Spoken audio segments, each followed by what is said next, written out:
Hi and welcome to another session of Feng Shui Masterclass.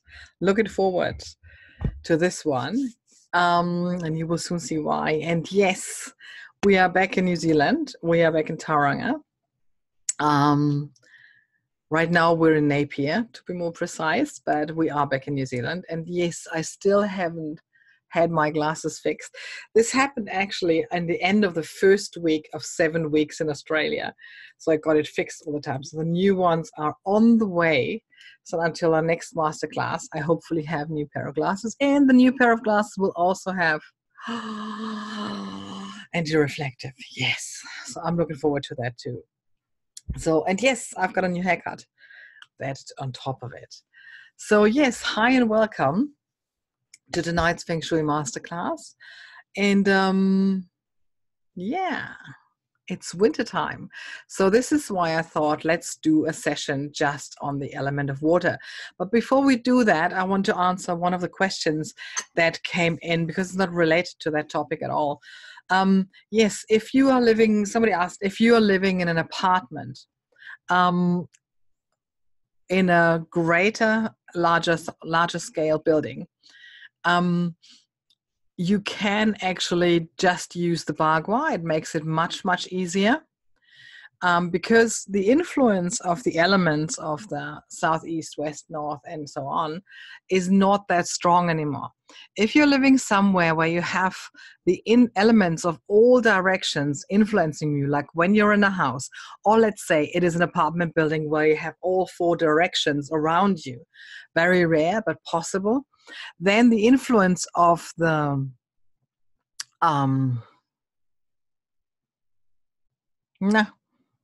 elements and directions are stronger. But if you have an apartment like many of them are, who is just exposed to two sides, or sometimes even just one side if you're unlucky, then it's better to just use the bagua and not using the directions and not using the compass school. That's the word I've been looking for. And not using the compass directions. Yes, it is absolutely correct to then just use the bagua. So that's the question that I wanted to answer right now. Beautiful. Yes. Sorry.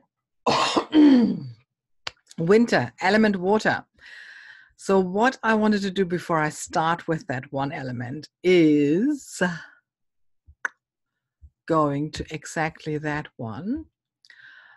And this is where we all start from. And I just wanted to give a short overview over that one before we start going into our main topic tonight, which is the element water.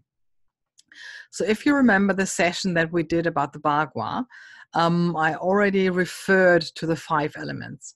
So the Chinese philosophy, that's where the Feng Shui comes from, deals with 5 elements. So we're having the water element, the wood, the fire, earth, and the metal element.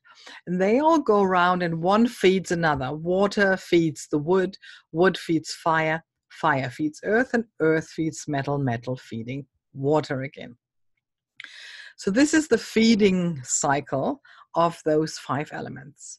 And what you have in the middle is a destructive cycle. So fire is destructive on metal, metal can destruct wood, wood destructing earth, and earth destructing water, water obviously destructing fire. So far, so good. What I also said already in the bagua session, and if you remember that, or if you've read a book, you probably came across that, is that you can use this for a lot of other systems and use this element cycle for quite a few other things. For instance, what it also sees is you can see how these are the elements are representing each time of the year. And that's what I've been referring to so far and what I will refer to tonight. So water is winter, wood is spring, fire is summer, earth is late summer or Indian summer, metal is autumn, back to winter, the water. And why it is like that is quite obvious, that in winter, everything that's represented by water, the cold and all these things, this is the winter. In spring, this is when the wood comes up, the new, the fresh, the green is coming up in spring. And then, of course, in summer, it's very hot. Indian summer, really still hot. Autumn, the decline. So again, that's the next cycle. You're getting born. You flourish, coming into your highest power, your highest success. You start harvesting, going to the structure, going back to the water. So there's also a life cycle. And if you have questions or need more material on that, just flick me an email and I will give you some more about that. That's not a problem. So I just wanted to remind you of that cycle in itself. And this is where the water element stands. So your water element, the winter. So, and what I said in the introduction, the video that I did on Facebook, was that water very often has a relatively negative connotation. Because it is seen as the end of a downward cycle, harvesting the structure, going back to water. This is also the little death, of course. So water has, especially in our Western culture, a little bit of a negative connotation because it also deals with the death and the grieving and the fear and closing yourself in. But what we must not forget is life depends on water. This is where it all starts. So like in nature, you know, some plants, some fruit, for instance, stone fruit, for instance, will not grow unless there is frost. So there is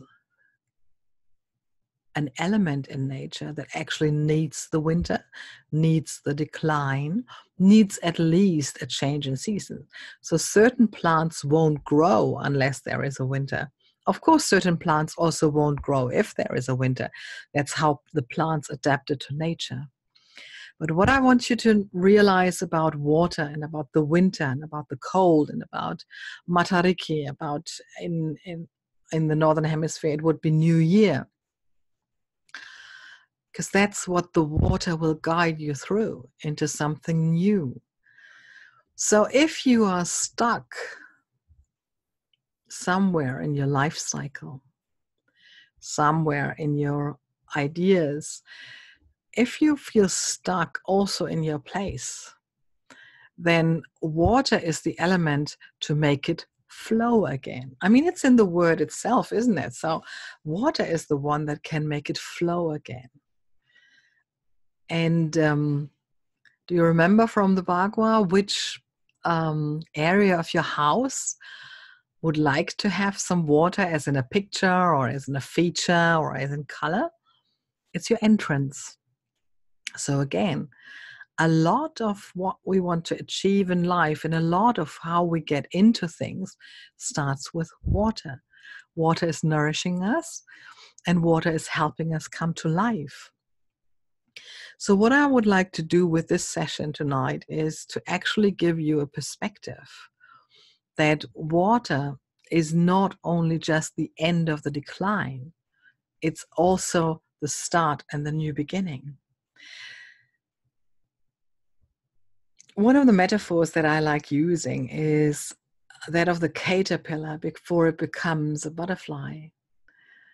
The caterpillar, when it goes into the cocoon and before it becomes a butterfly, goes into a totally mushy state that's more liquid than anything else. So before it gets born again, it is liquid. And this is a little bit like life and like us. So if you feel you are on the decline with something, or you're stuck with something, and you're sitting in the water, you're sitting in the fear, you're sitting in the tears, then this is where you can also be newborn. So water is the element of cold. It's the element of not being too exposed, more going into the inside. And this is what in the old days people would do in winter. You wouldn't go out too much. I mean, the days are shorter anyway, so not that much to do outside. So what to do when that happens? So when you have the winter, when you have the cold, when you have not that much sunlight, use that time to reinvent yourself. You know, the wood resembles ideas. The wood resembles ideas and new beginnings, the spring. But you don't want to stumble into the new beginning without having a real idea, without having maybe already gotten some structure into that. That would be looking back to the metal. So maybe already you did a little circle of an idea and thought about how to actually do it and how to harvest it, how to give it a structure. But you're still in this watery, mushy state of, oh, I don't know what to do. I'm still stuck. I don't know what to do. I'm confused. So the water is also a state of slight confusion. So how do we use that energy? Again, that energy can be used to be reborn. Everything starts with the water, just like your entrance really likes water. As a picture, as a color, as a feature, it's totally fine. But again, don't overdo it. I mean, I've heard stories, and I've actually seen one case where a restaurant had a water feature at the entrance, but they wouldn't stop it. So they had it running all day. And I don't know if they ran it on nights too. I suppose not, but they had it running all day, whatever weather and anything. And really people came and loved that restaurant. They really came and loved it. Everything was fine. But they couldn't cater for so many people. They didn't put more staff in because they wanted to earn all the money. So the greed of getting more and more money and not spending more money on staff and on better staff maybe even brought them a decline because there was too much water in there. So it's all about proportions again. But this is not what I wanted to talk about today. What I really want to talk about today is actually how to use that energy. How to use that energy of shrinking, becoming smaller, of using that. So how it used to be in the traditional way in winter was that people would gather more and more together. So you would heat only one room and people would then meet in that one room. Or people would meet at one family's place and just heat that room and that place. So people would gather more and more together and communicate more. When you are in summer and you're out there, you're also communicating, but it's more about being out there, nature and everywhere. So in the winter, you have to actually, you rely on other people, exchanging food and getting together, and the warmth and the last reserves that you had. Maybe one household had still enough of that and another one had enough of that. So you were relying on exchanging the resources. So winter is the time of shortage, where you have to have ideas and embracing the change to move forward. The water itself, the water energy itself is not so much about change. It's about survival, and it's about keeping your substance together.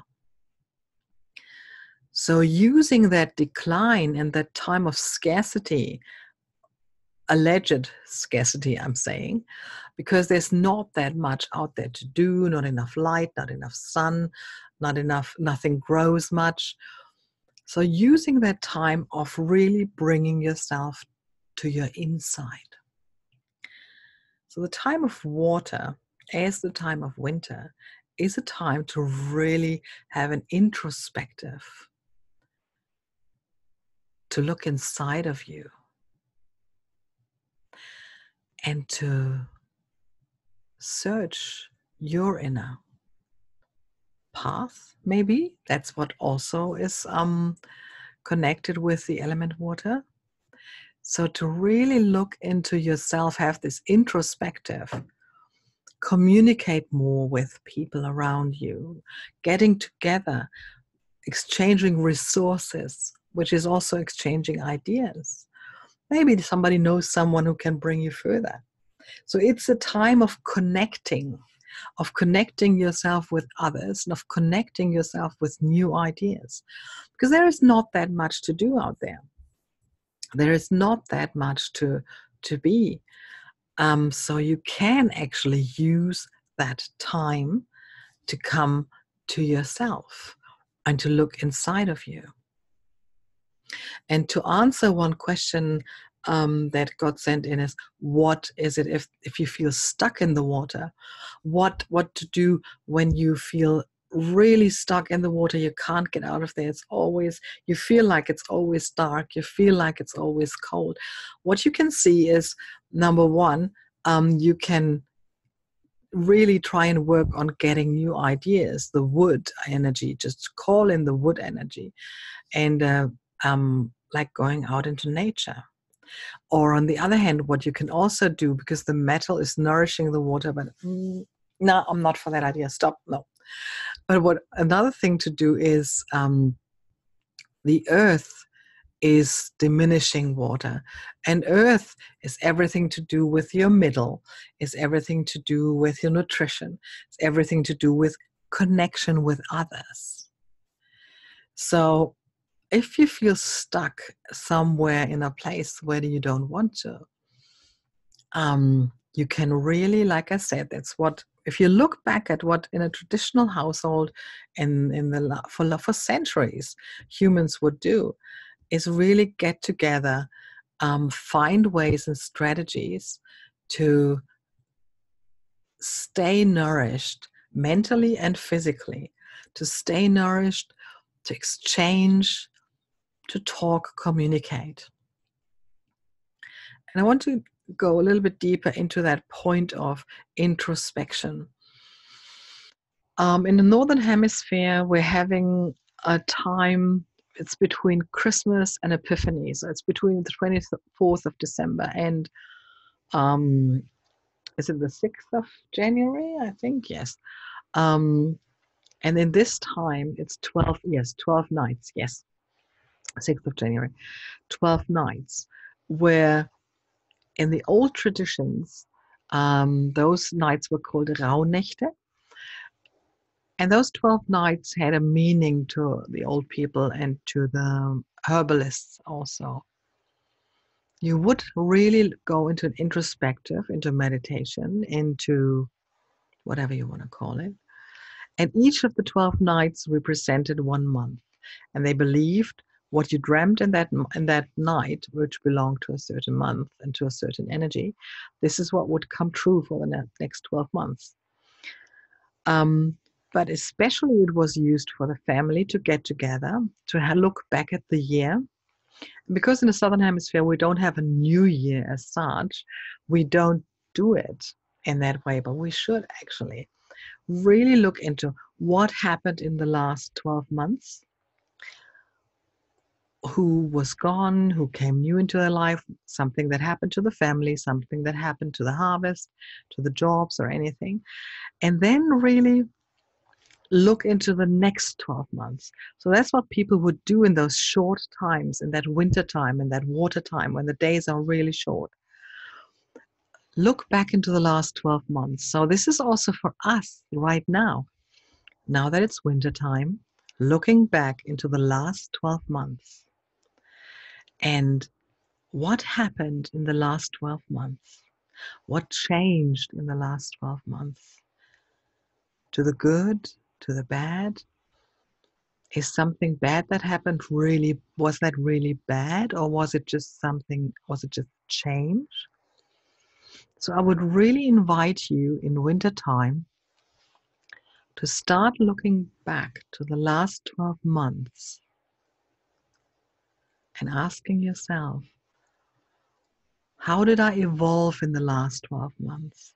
How did I change in the last 12 months? Was there anything I've learned from the last 12 months? Is there anything I would have done different? And what of what I've done in the last 12 months do I want to change for the next 12 months? What do I want to keep like that for the next 12 months? So winter time / water time, because it's a little bit of death and being reborn, it's the perfect time to start with an introspective, start looking into the past and looking into the future. And this is what the water element can do for you. It's slowing everything down, making you look inside and finding out what went right the last 12 months. And I want you to bring your focus actually to what went right the last 12 months and not so much to what went wrong the last 12 months. Really look into what went right in the last 12 months and what of that do you want to take into the next 12 months to make it even more usable for you, even more enjoyable. So enjoy this process, because wintertime is the time to look inside. It is the time to, because it represents the death and being reborn, to look into what do you want to take into the spring, into this new energy. What do you want to leave behind in the metal, in the past? So water energy in winter is really, again, what I mentioned at the beginning, this negative connotation of that energy, I think, comes from a mind of fear. And I want you to use that. I want you to use that to actually get rid of that fear of a new beginning, of this little death and something new beginning. You know, I mean, to some people, change seems so easy, and to others, it seems really hard. But it's not that easy for all of us. It's just that we have a different meaning of the word fear and of change. And some embrace change, some even too much, and some don't. So the water element, like you can wash everything with water, you make it clean. So the water element and the negative connotation that it has in some cultures, I want you to really think twice of what this little death in winter really means to you.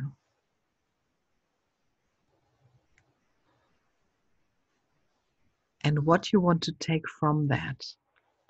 So I know tonight we're not talking a lot about furniture. That's not what it's about tonight. We're staying with the energies and the element. And this is what I want to do in between when we're not talking furniture, but we're talking energies.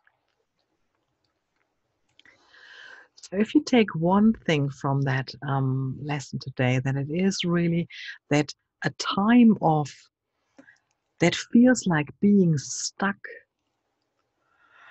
or having to rest.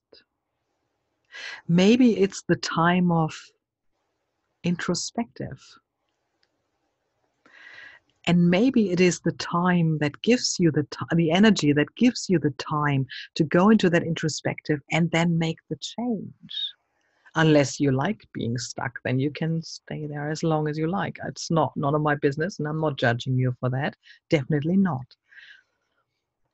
But when you feel stuck and cold and it's dark and you're in this energy, in this water energy, then also become aware of, what do they say? There's this magic in every new beginning. That's what it is. That's what it is. So there was another thing that came into my head and I've lost it again, but it will come again. So when you're feeling stuck, see it as a chance. And if you're afraid of the change, then embrace it and say, new beginning. I'm reinventing myself. And this is what the winter with its water energy can actually give you.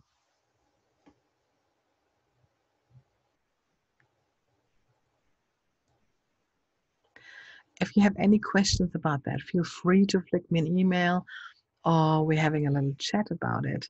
But I think it's really important that we're demystifying the times of darkness and the times of potential nothing happening. You see, there's a Chinese philosophy that you may have heard of that's called Wu Wei, or some call it Wei Wu Wei, which means proceeding forward by not moving, or moving forward by not moving. That's the literal translation. Because sometimes you're moving forward much faster if you're not moving, meaning if you are in that still stand, if you are in that introspective, you are actually probably afterwards moving even faster, as if you're rushing around all the time like a Tasmanian devil and just but not getting anything done. So the philosophy of Wei Wu Wei is about being in the still stand, being in the silence, not moving externally, but maybe moving even more through that. And if you look at a lot of humans at the moment, a lot of them are rushing around all the time externally. But do they really move inside? Do they really get any forward anywhere? So maybe the element of water and that time of stillness, of not moving, and maybe really feeling stuck, is the sign of becoming still. And using that time, that winter time, that cold time, that short days for the introspective, and using that time to actually then, when it goes into the wood energy, into the spring, to actually have everything cleared inside, have a clarity inside. This clarity when you're coming out of the winter and into the spring of what is the energy now. Now it's time to go outwards. When it's cold and next to no sun, does it make sense to plant a new tree? No, it doesn't.